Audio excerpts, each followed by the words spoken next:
Hi. You talked a lot about the administration. Yes. Have you considered anything about the U.S. Senate seat that's now just opened? So Trump's decisive victory on Tuesday opens up a lot of possibilities to change the country. We're obviously having discussions, and they're not going to be sorted out in the press. They're going to be sorted out with the conversations of the people, with people who need to have them. So there's a lot of ways to shape the country. I'm looking forward to playing a big role, and we have some big ideas for what's ahead.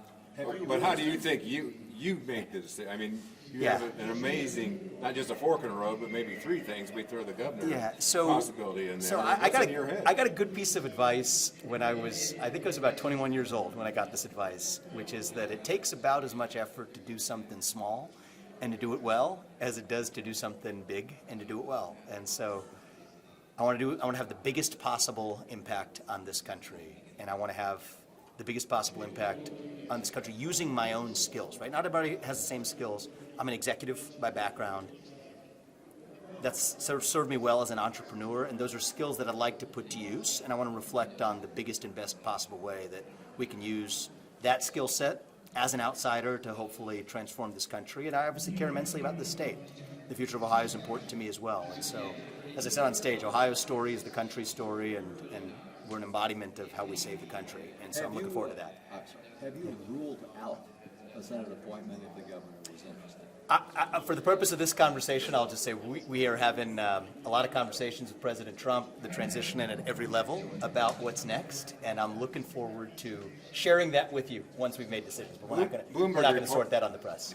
And then I'll take one more question. If we have any other questions that are unrelated to... I got one. I read that you moved your business to Texas. Can you explain that and why that happened? Sure. So to be clear, I stepped down from Strive before I ran for U.S. president, but I founded the company, and it's near and dear to my heart, and I'm so proud of their mission. And one of the things that Matt Cole, the CEO, would tell you is that the expansion that they were charting into wealth management, which is a new vertical they were entering, really was best done in one of the most business-friendly, if not the most business-friendly state in the country in terms of attracting the top talent needed to do that. In a zero-tax state like Texas, where a lot of the top minds in that industry were attracted to work. And so they made the best business decision against the backdrop of a really competitive environment that states like Texas have created for business growth and formation. For my part, I was really proud to found the company here in Ohio. Ohio, as I said, the future of Ohio is near and dear to my heart. The company got off the ground faster than many startups in that industry. It reached $1.7+ billion in assets under management in just a couple of years, and so I'm incredibly proud of them. But the business had to look at, for its own evolution, to get to the next level from $1.7 billion to expand to new verticals, make the right business decision of what state provided the best business environment for them to do that. And they made the decision of Texas being the place where they could best expand into those new verticals. Was there a problem in Ohio? Well, I'm not. You can talk to Matt and the team that made the decision. But what I will tell you is that I'm incredibly passionate about making sure that Ohio is the most competitive state in the country to start and grow a new business. And you know what, even the experience of starting and growing a new business here and understanding and attracting talent here, but also understanding what some of the obstacles to attracting talent here are. I now have a better understanding of that than ever. And I am passionate about making sure that this state in the Midwest, with 60% of the population of North America and 50% of the economic production of North America within a day's driving distance of where we are, there's no reason why the state of Ohio cannot be the leading state in the country to start and grow a new business, to bring a young family and raise them. Those are deeply personal issues to me. And so if your question is, am I passionate about making sure this state is the most attractive one for raising a family, starting a business, or growing a business? You're darn right I am. But I care immensely. Why isn't it? Like, Ohio has lagged behind the nation in terms of median income, something like that. Why are we falling behind? Well, I like to follow the data. I mean, obviously, one of the beautiful parts of the United States of America is people get to, we have what our founding fathers envisioned was competition between the different states. That's part of the way of federalism, our federalist model works.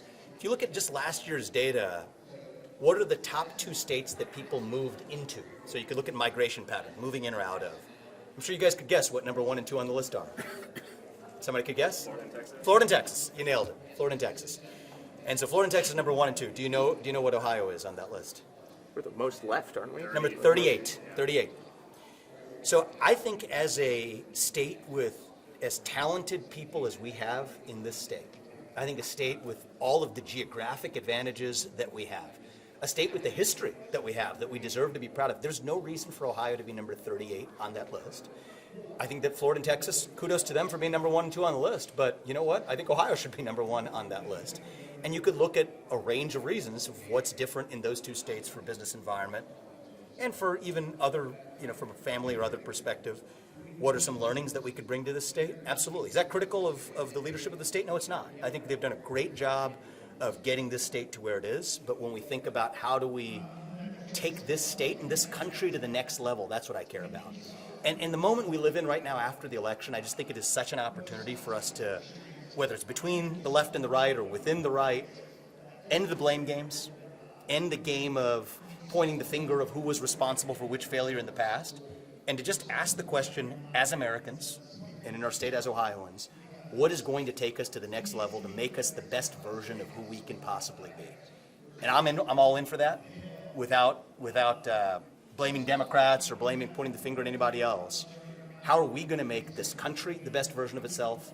And I think there's a parallel question of how we're going to make this state the best version of itself. I'm all in to do my part to help make both of those things happen. And I think our best days are actually, believe it or not, still going to be ahead of us. And you're not thank you moving, guys. obviously. No, You're we're rooted. Yeah, I was born and raised in the state. We want to raise our kids here for a reason. We think it should be the best place to raise a family in the country, and we're proud to be here. Apurva is one of the best in the country at what she does right here at Ohio State, and I'm incredibly proud of her for what she does every day too. People are flying across the country here to places like Ohio State, to the James, to be able to get the best possible care, and I just think that there's no reason why this state cannot be the most attractive state in the country to not only start a business, but to achieve the American dream, to get your kids educated, to raise a young family. Those things are deeply personal to me as somebody who grew up in this state and is raising my kids in this state too. And I think it can absolutely be so again. So thank you guys. We appreciate it. Thanks.